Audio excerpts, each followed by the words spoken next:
સુરતમાં બોગસ ડોક્ટરોની ધરપકડનો સિલસિલો યથાવત જોવા મળી રહ્યો છે। પાંડેસરા કાપોદ્રા બાદ હવે વરાછામાંથી બોગસ ડોક્ટર ઝડપાયો છે।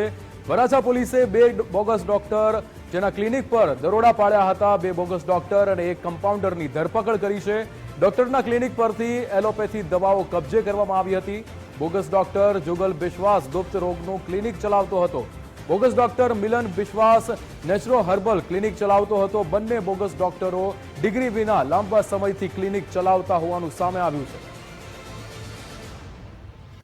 રાકેશ બ્રહ્મભટ્ટ આપણી સાથે ફોન લાઈન પર જોડાઈ ગયા છે। રાકેશ, જે રીતે સુરતમાં બોગસ ડોક્ટરો જે રીતે એક બાદ એક ઝડપાઈ રહ્યા છે, ત્યારે હવે વરાછામાંથી પણ બોગસ ડોક્ટર ઝડપાયા છે, શું વિગતો? જી, બોગસ તબીબો સામે સુરત પોલીસે હાલ હવે તવાઈ બોલાવી છે। હાલત પાંડેસરા વિસ્તારમાંથી ઝડપાયેલા 3 બોગસ તબીબોના 4 બોગસ મેડિકલ સર્ટિફિકેટ સુધી પહોંચ્યા હતા અને મુખ્ય આરોપી રશ્મિ ગુજરાતી સહિત બીકે રાવત અને ઇરફાન નામના શખ્સોની ધરપકડ કરવામાં આવી હતી। ત્યારે આ તમામ આરોપીઓની પૂછપરછમાં એક બાદ એક ખુલાસા તો સામે આવી ગયા છે। ત્યારે આ વચ્ચે સુરતના કાપોદ્રા બાદ હવે વરાછા પોલીસ દ્વારા 2 બોગસ ધરપકડ કરવામાં આવી છે।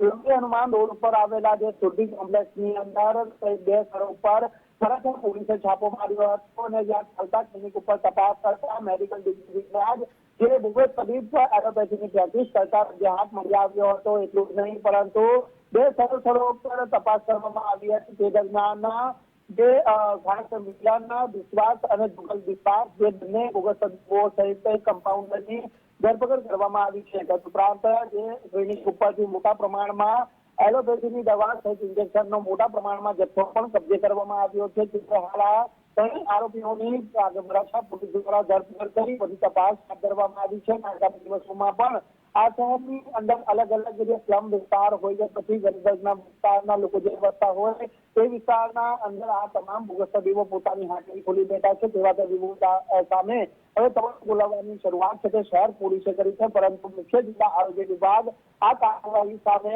બોર્ડ નિગાહમાં પડી રહ્યું છે। બિલકુલ રાકેશ, સમગ્ર માહિતી સાથે જોડાવા બદલ આપનો આભાર।